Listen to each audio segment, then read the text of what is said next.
নমস্কার বন্ধুরা, আপনারা সবাই কেমন আছেন? ভালো আছেন তো?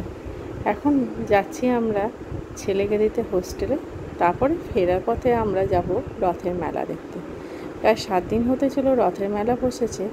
কালকে হবে উল্টো রথ। আর আমি এই ভিডিওটা তার 7 দিন পরে আপনাদের কাছে পোস্ট করছি, দেরি হয়ে গেল। তো যেতে যেতে মেঘ করে উঠলো, আর তার সাথে শুরু হলো ঝিরিঝিরি বৃষ্টি। ওয়েদারটা খুব ভালো হয়ে গেল। এর আগের বছরে ছেলেকে যখন দিতে গেছিলাম ঠিক এরকমই বৃষ্টি পড়া শুরু করেছিল। তাই বলছিলাম, দেখ আজকেও যখন দিতে যাচ্ছি আবার বৃষ্টি শুরু হয়েছে।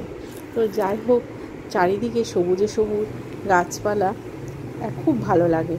এখন তো গাছ থাকেই নেই বললেই চলে, তবুও যে কটা আছে সেই কটাই দেখতে বেশ সুন্দরই লাগে বর্ষার সময় ওয়েদারটা। আর এই ক্যাম্পাসের ভিতর পুরো বড় বড় গাছ, পুকুর পুরো ভর্তি। এই পৌঁছে গেলাম ওদের ক্যাম্পাসের দিকে। এবার ঢুকে পড়লাম ওরা যে হোস্টেলটাতে থাকে। ও বর্ষায় চারিদিকে পুরো প্রচুর গাছ হয়ে গেছে, ঝোপ হয়ে গেছে। পরিষ্কারও করেনি, কারণ এতদিন ছিল বন্ধ।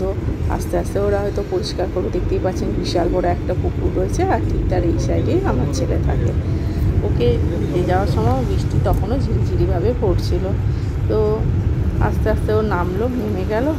আর নেমে যাওয়ার পরে ওকে রেখে দিয়ে আমরা এবার যাব রথের মেলার দিকে। আর রথের মেলায় গিয়ে দেখলাম মানুষের ভিড় কাকে বলে। প্রথমেই ঢুকে ভাবলাম আজকে কেন আসলাম।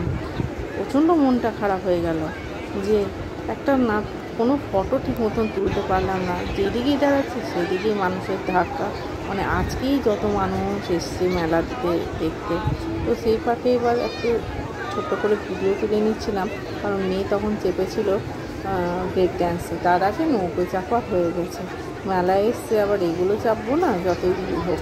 তো পুরোপুরি চেপে ব্রেক ড্যান্সে তখন চাপছিলাম, আমি ভিডিওটা করেছিলাম। দেখতেই পাচ্ছেন কত ভিড়। বড় নাগরদোলাটা, এই নাগরদোলা দেখলে তো আমার বিশাল ভয় লাগে। একবার এই নাগরদোলায় চেপে আমার এত মাথা ঘুরে গেছে, তারপর থেকে কোনো কিছু রাইডসে চাপতেই আমার এখন ভয় লাগে। চাপিই না, খুব ভয় লাগে। তো মেয়ে এবার প্রথম একা চেপেছে, কাউকে নেয়নি সাথে, কারণ আমরা তো চাপি না, আমাদের মাথা ঘোরে। ও নিজে চেপেছে, সাথে কেউ ছিল না সেদিনকে। এই দেখো, দেখতে পাচ্ছ ব্রেক ড্যান্সে চেপেছে, বেশ এনজয় করলো ও মেলাটা।